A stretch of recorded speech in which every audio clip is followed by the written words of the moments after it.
Okay, welcome everyone to SIG Apps. Today is the 25th of March.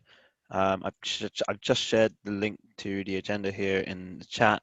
So if you want to follow along and help take notes, that would be great. My name is AddNone Abdul Hussain, and I'll be leading us through this meeting today. We also have Matt Farina on the call, who is also a co-chair of SIG Apps. We don't have any announcements today, unless there's anything anyone has they'd like to mention.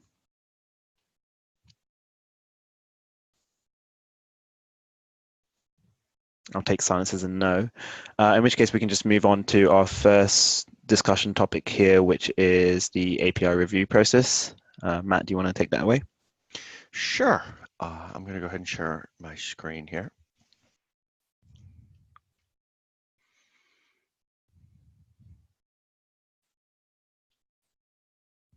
Just a sec.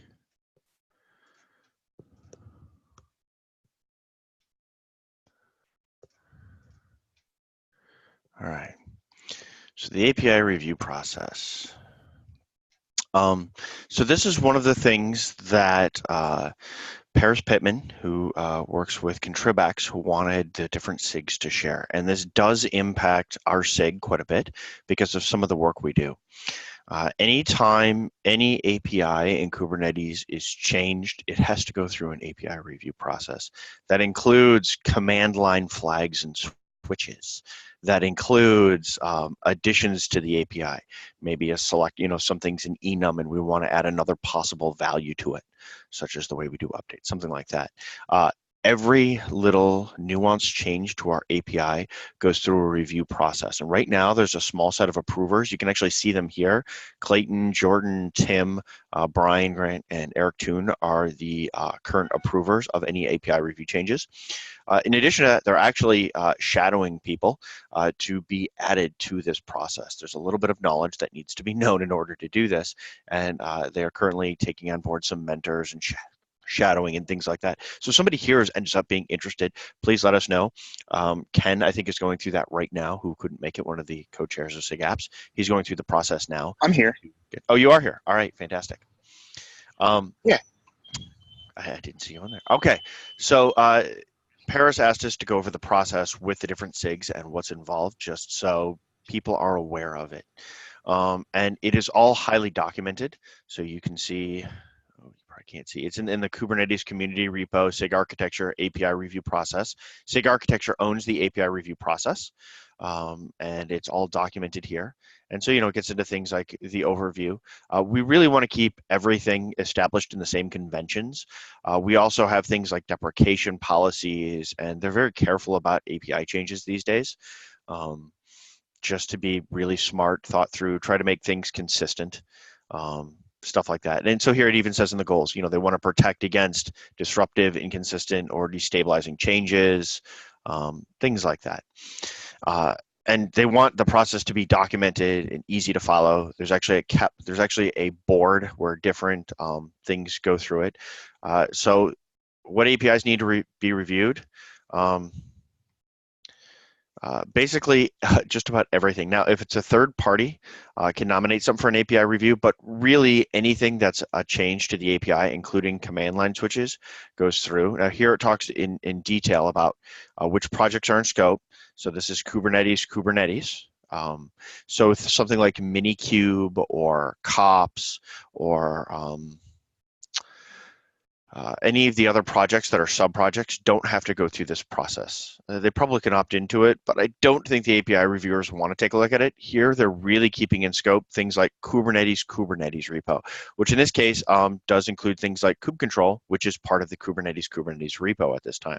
So anything in there goes through this. Things like DNS go through it. Yeah, and some of the other projects may go through it in the future, but really we're not scaled up to it now. So let's see the mechanics. We get into the mechanics, and Ken, you may know more, so you can jump in. I'm just kind of skimming through this. So there's a pre-review checklist you need to go through. And really these days, everything needs a KEP. So anything that's going to be a real change to Kubernetes that's not a bug fix needs to go through a Kubernetes enhancement proposal.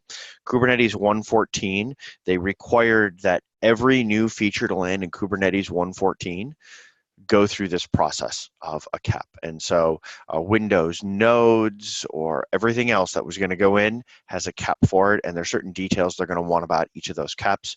If something has to have upgrades, downgrades, things like this, you see that Kubernetes is starting to move slower and be more thoughtful in everything that we do to make sure we don't break APIs, change them, things of that nature.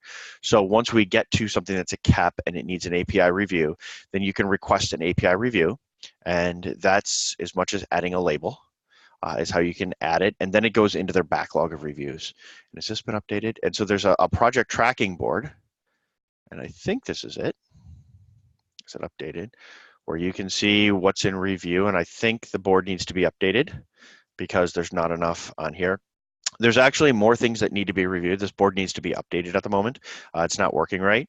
But there's more things that need to be reviewed than if somebody reviewed one thing per day, unless they actually managed to get through the whole backlog, which they might have. There was actually a time when there was more things than they could get through for 1.14 if they did one a day. So you can see lots of people are trying to change or make additions to the API. But there's a board where it's supposed to be tracked. And of course, that means you can GitHub query it for your own tooling and things like that in your own searches if you want to do that. And so here it gets into the backlog, and then they're going to have somebody who's assigned to go review it, and then they'll review it. We had the list earlier. And then there's different stages: in progress, approved, changes requested, rejected. Again, this is kind of typical to what we go through, but every API needs it. And this is it's kind of just that general flow. And if it's rejected, they actually have, if it's completely rejected, if the issue is archived in the project review board, they've got different ways of handling this. And so here is the normal review lifecycle timing, right? So if T is your request, in the first week, it'll be prioritized and queued. In the first 3 weeks, you should have the first review complete. If you need more reviews, you can see that that's 4 to 6 weeks out. So if you're planning for API review changes, don't plan thinking, I'm going to get this in a week before code freeze and it's going to go through. The timing and life cycle of this is longer than something like a week or two. Stuff is just not moving at a high pace through this process, but it is part of the thing. So there's some different roles. There's moderators, reviewers, and approver pools. They're actually working through training people on how to do this. And so you can see that there's a training reviews. And then they've also documented their future aspirations on where they want to go once they get their head above water and have more folks doing it. But any changes go through an API review process. It is highly documented, and there's a handful of people who do it. Are there any questions? Paris asked that we cover this for everyone, and so I just wanted to give a brief overview. Can I add a few things? Please, you know far more about this than I do. Okay, so the API reviewer process, and approval process hasn't really changed all that much. It's just been more formalized. What they're looking to do in the end state is to get a group of subject matter experts for each type of API review. So the reason I'm shadowing is because I was called out as someone who should be able to do API approval for workloads and application-specific features. Dawn Chen and some other people from SigNode are handling kubelet and node-related. I believe Sada Ali and maybe Michelle, a few other people from storage are shadowing for storage. So the idea is eventually we'd have a subject matter expert on the type of API change along with a generalist API reviewer. Review changes that are relevant to individual KEPs. The hard part about being a generalist or an API reviewer in general is that a lot of the context for what you can do in the API without breaking backward compatibility, and that will survive multi-API servers during an upgrade of a multi-API server cluster, is sort of tribal knowledge, and it hasn't been captured very well. So we're trying to capture that. And I think Jordan Liggett has done a lot of work to like spelling more of that out. And I'll see if I can find that documentation. But in the interim, we're also training generalist API reviewers via shadowing in order to spread that knowledge a bit more broadly so other people can do. So if you're interested, and Matt already gave you the contact information so you can sign up for shadowing. But that would be generalist approval across the API surface. The other thing is there's not a whole lot of API review changes going in 114 and not too many going in 115. We do have some stuff in workloads, some of the caps we discussed last week. So I don't know, I could see if other people are interested, if people or if the API reviewer would be willing to shadow multiple reviewers on those caps or go from there. But yeah, that's kind of all I wanted to add. Thanks. Awesome. Thanks, Ken. So that's all I really had on this particular thing. Yeah, that's it. AddNone, back to you. Unless there's questions on it. Cool. Yeah, thanks, Matt. Yeah, any other questions on that?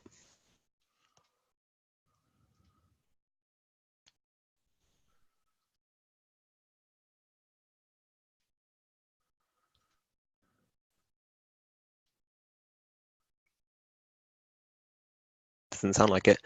Okay. So next we have merging provisional caps and next steps. I think there are 2 or 3 caps that are open that we're looking to merge in a provisional state.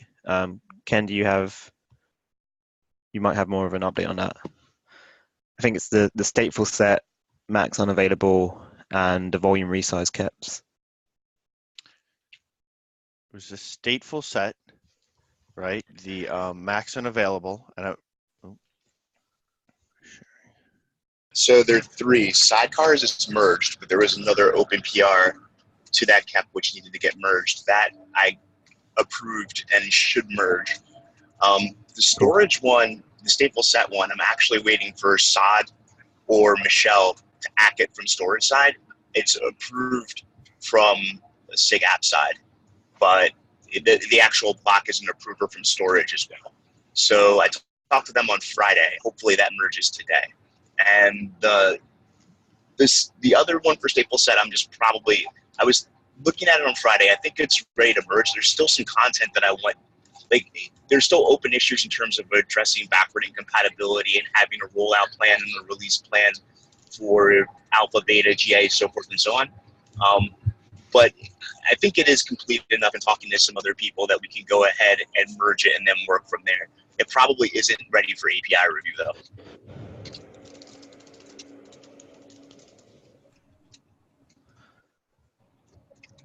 Yeah, sounds good. I think I've mostly taken care of all comments, and I've added 3 options we could take. So I think I'm waiting for people to also comment on those options. So we can definitely merge it, and I can do another PR like basically showing all the options and what are the pros and cons, or whatever way we prefer.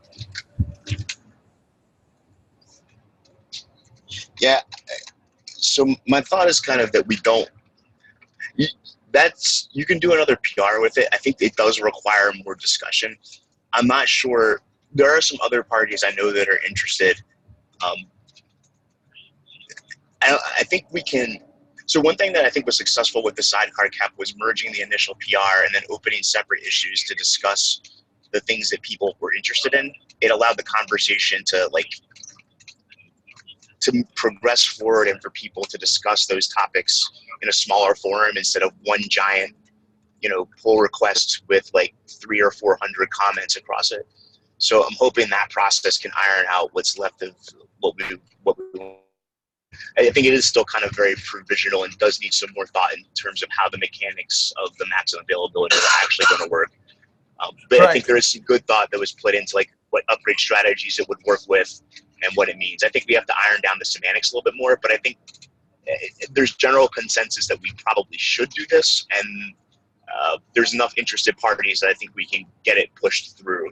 So and actually get the work done. So I think we can merge it and figure. Maybe we can discuss. Maybe it might be worthwhile in like a smaller group meeting, or even just scheduling some time here to talk about it specifically. Sounds good to me. Yeah, I'm actively working on it. So please let me know what's my next step here, and I can push towards whatever way we prefer.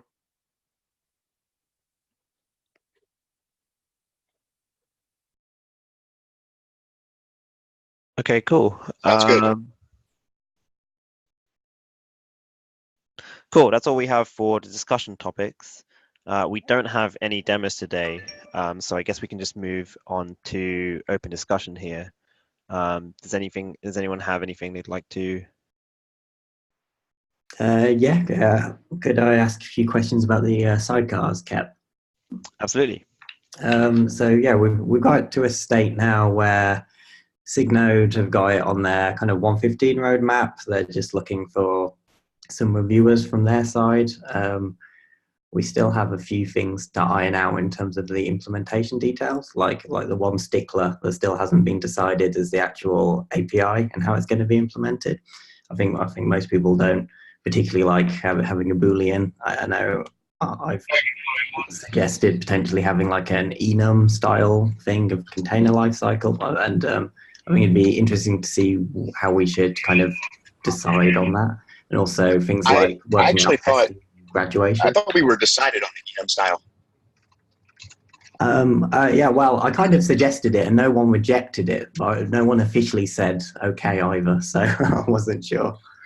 So it is your cap, and if no one officially rejects it and it merges and it passes API review, you get to make that decision. I mean, respect feedback from your collaborators, of course, but ultimately, it's your cap. We're just trying to shepherd it through. So if you, I think Antoine gave good feedback that we should do it this way, and I kind of agree with it. I think in the past, Booleans for stuff like this have bitten us. So in historical context, the enumeration makes more sense to me. So I'm supportive of that, but I didn't see anybody not supporting it. So if you think that's the right way to go, then we can start there. And then if the API reviewers give feedback that they'd rather have a Boolean, we can discuss it.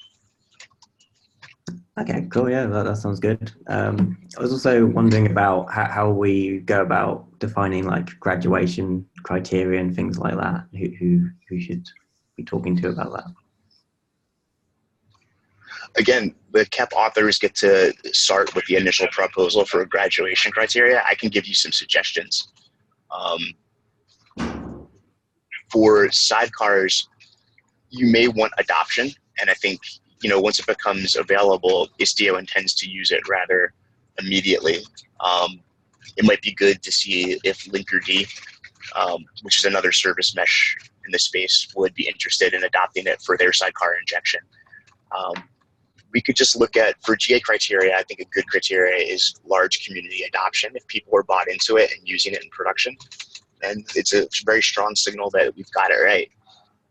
From alpha to beta, the bar is a little bit lower. I mean, it's functional, it's working, you've got some adoption, the system's not breaking, it's stable. So the issue there is for most service providers and for most distributions, alpha features aren't even enabled by default. So the amount of testing that you'll get in the community, whether you're talking about EKS or Google or AKS or OpenShift, unless you have some prior agreement with a service provider or a distribution to enable your alpha feature by default, is going to be relatively low. So at alpha, you can just kind of enable it, get general feedback. It's good to try to coordinate with some people to test it, to make sure that it works. And then if, after, let's say, one release at alpha, we're comfortable that it didn't break anything, then we can go on and enable it at beta. And typically there are actual timelines for graduation criteria, but we've been really bad about following them as a community in general. We'd like to get better. So I think we're kind of moving to a mode where instead of letting things sit at beta for a couple of years, if we are comfortable with them, we'd like to progress them from beta to generally available within 1 or 2 releases, as opposed to letting it sit for a year. The only kind of caveat to this is if you release it to beta and you get it wrong, the thing that you're going to have to do is release another beta and have that out there in production prior to removing your previous beta. So you'd have to release like a V1 beta too. You can't deprecate a beta API until you release a new one. Beta generally means it's a level of stability that we're going to move forward to a GA. There will be a GA of something like this. We may have to do an additional beta to get there, but the confidence is usually actually that we won't. So that's the feedback I can give you on that. Okay, thanks. Yeah, that's very useful. I guess my final question would be, when do we determine a KEP to be implementable? I don't know what the current mechanism is, to be honest. I might be able to give a little help here. So the idea with provisional was to merge things very, very early, as soon as the idea is okay with, even if all of the details are not fleshed out yet, right? And so that's what the provisional state is. It's like, yes, we're good with the idea, but we need to move forward and actually figure out some details before it can be implemented. Once we have enough information that somebody could now go implement it because, you know, the little nuances and details have been worked out, then it moves from provisional to implementable, because the details are there that it can be implemented. And so then somebody can go off and code it, and once it's done being written, then it's considered implemented. What I'm kind of foggy on still, when the KEP process originally came out, each SIG was supposed to have some of its own sub-process in order to like move things from provisional to implementable. Like it could be basically a vote and a majority, or it could be like a minimum number of dissenters or no dissenters after some period of time, something like that. I don't know if we have that process set up, or what the current thinking from the steering committee and or SIG architecture is on what that process should be on the person, or if there's going to be a global process at this point. The KEPs were moved over to the enhancements repo. Well, they were moved to the enhancements repo, but then they were moved to the SIG PM. So SIG PM now owns the process for it. And so that's probably where we need to go to get more details on the process and what they want to do with it. So I think the implementer of KEPs is Caleb Miles still, as far as I know. And I don't think that's changed. He's writing tooling around it, but he doesn't own the process around it. The process was originally written, most of it, by Joe Beta, I think. It was, but I think Caleb is more active in kind of ironing things out these days. So he would be one you could reach out to. Joe kind of had the original intention, but I don't know if he's like ironing out all the details himself. I kind of took that he wasn't. And then Jace might also have good context on what the current state is. So he would be a good person to reach out to there, I think, too. Yeah, I would suggest go to SIG PM and ask the folks there. I know they're not all in agreement on it, and so asking may prompt some good discussion or direction for you. That's. I think in this particular case, what I would like to see, I think most of it's there. You mentioned some of the little sticking points. I think the other kind of one that we have to figure out is the interrelationship between init containers and sidecars. That might be contentious. Once that's there, and once the API is done and there's a rollout and promotion plan, I think we could move it to implementable, and I'd be comfortable doing it. If Don or Derek agree on the node side, I think he'd be fine, and we could just move it to implementable. There's not a lot of, this is a feature that very many people ask for, and there's not a lot of dissent about whether we should do it. I think the contentious points were whether we should do something as complicated as systemd in a declarative way for container ordering, and the feedback I got was nobody wants to do that right now. I think the case where I have like a 2-level hierarchy and I need to launch these sidecars has become so prevalent for service meshes and other lifecycle operations that there's not a huge amount of any dissent that I can see that we should do it. So I think if the API is ironed out and we have general consensus on that, and then we know how we're going to roll it out, we should just move it to implementable. And it should be fine. I think longer term, we probably need to figure out a more organized process. Okay, thank you. Yeah, that was very helpful.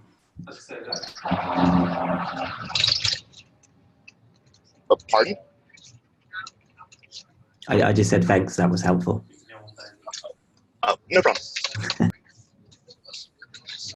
Cool. Thanks, Joseph. Anything else?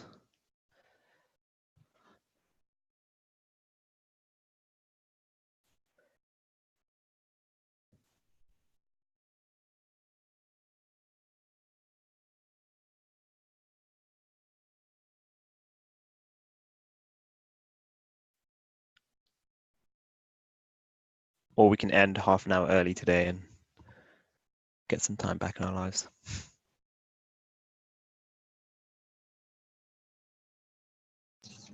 Sounds good to me. Only other thing is next week would be a workloads discussion for anybody who's on now. And we've just to mention again, we've started doing a thing for people in other time zones in particular who want to just participate in workloads discussion. We will do that first in the meeting, and then we'll move on to anything else. Just a reminder. Sounds good. Yeah, thanks for adding that, Ken.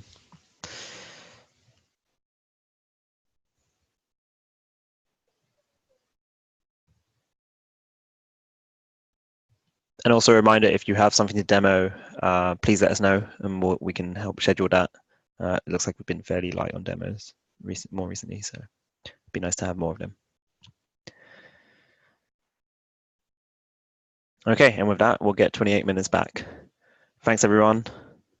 See you all next week.